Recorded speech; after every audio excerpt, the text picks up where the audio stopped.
बिस्मिल्लाहिर्रहमानिर्रहीम, अस्सलाम वालेकुम। आज बात करेंगे जी करक में जो एक कन्वेंशन हुआ था पीटीआई का, और जो वो कब कैसे एक जलसे की शक्ल इख्तियार कर गया और उसमें क्या हुआ, और उसके अलावा बात करेंगे खान साहब को अटक से अडयाला जेल जीएचक्यू के बिल्कुल पड़ोस में लेके आ गए, उस पर भी बात करते हैं। उसके अलावा जावेद चौधरी साहब के प्रोग्राम में कल एक वकवा पेश आया जो अक्सर व बेशतर जावेद चौधरी साहब के प्रोग्राम में हो जाता है। कभी ज़बानी कलामी हो जाता है और कभी इस तरह हाथापाई हो जाती है। और इसके अलावा गैलप सर्वे भी आया है, उस पर भी बात करते हैं। तो सबसे पहले अगर बात की जाए, ये मैं वीडियो चला रहा हूँ, ये देखिएगा, ये कन्वेंशन हो रहा था और इस कन्वेंशन में ये लोगों का आप जमे वफीर भी देख रहे हैं।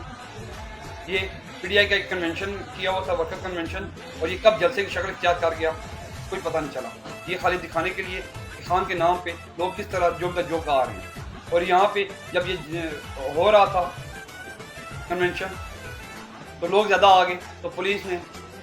यहाँ पे आकर लाठी चार्ज, आंसू गैस, हवाई फायरिंग शुरू कर दी। लोगों ने भी पथराव वगैरह किया। हालांकि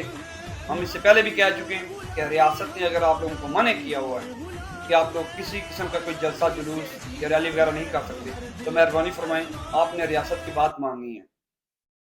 हालांकि हम नज़र भी आ रहा हो कि रियासत ज्यादती कर रही है किसी एक पार्टी के साथ, किसी एक वर्कर के साथ, किसी एक लीडर के साथ, किसी एक स्पेसिफिक पार्टी के साथ, तब भी हमें रियासत के साथ लड़ने की जरूरत नहीं है।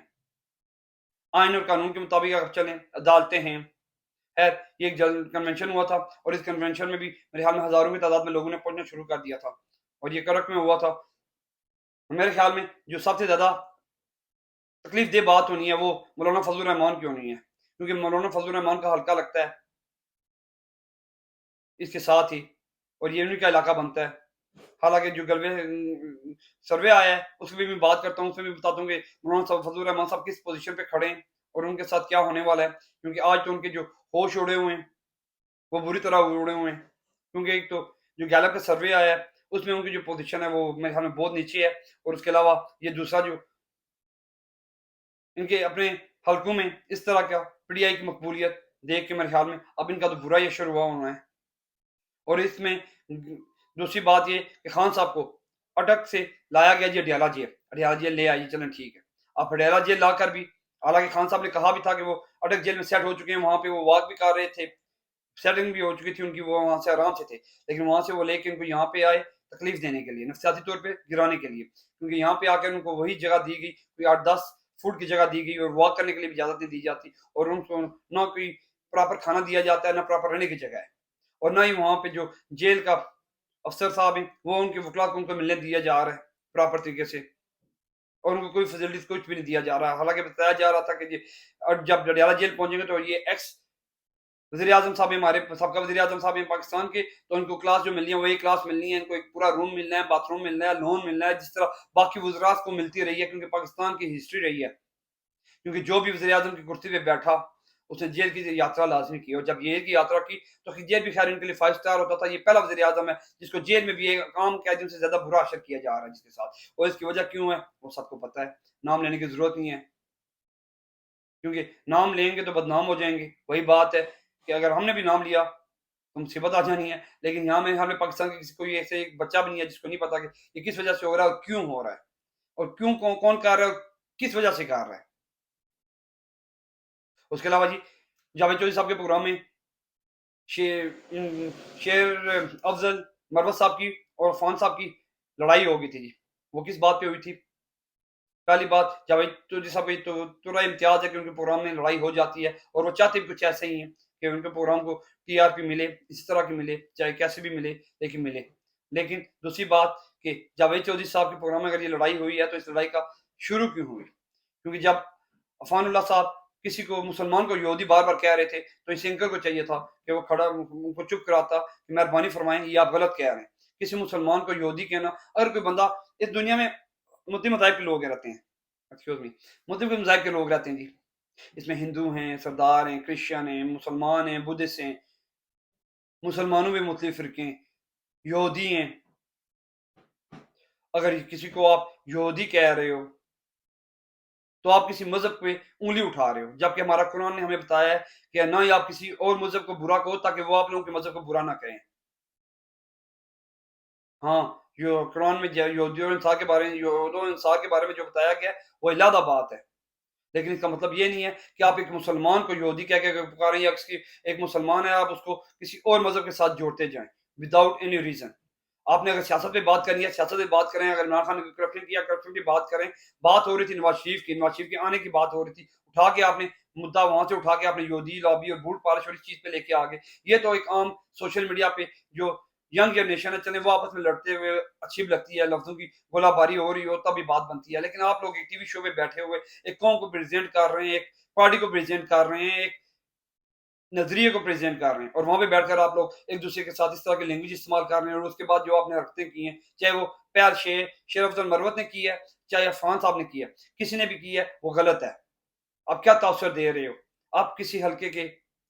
सुनने में भी ये भी आया कि आप पीएचडी डॉक्टर हो। आपने अगर पीएचडी डॉक्टरी भी की है तो किसी मुल्क बैरून मुल्क जाके की होगी क्योंकि मुशाहिदुल्लाह साहब के आप बेटे हैं। जो नून लीग से शुरू से साथ ही रहे हैं, सेनेटर भी रहे हैं, बड़ी-बड़ी पावर में रहे हैं, तो यकीन मानें कि आपने पाकिस्तान से पीएचडी नहीं की होगी, किसी बैरून मुल्क जाके की होगी, एक मुहज़्ज़म माशरे से की होगी, किसी मुहज़्ज़म माशरे में इस तरह की हरकतें होती हैं। और शेर अफ़ज़ल मरवत साहब, आप भी एक पढ़े लिखे आदमी आदमी एक बहुत बड़े वकील हैं, आपको ये हरकतें ज़ेब दे रही हैं कि आप बैठे हुए वहाँ पे एक-दूसरे को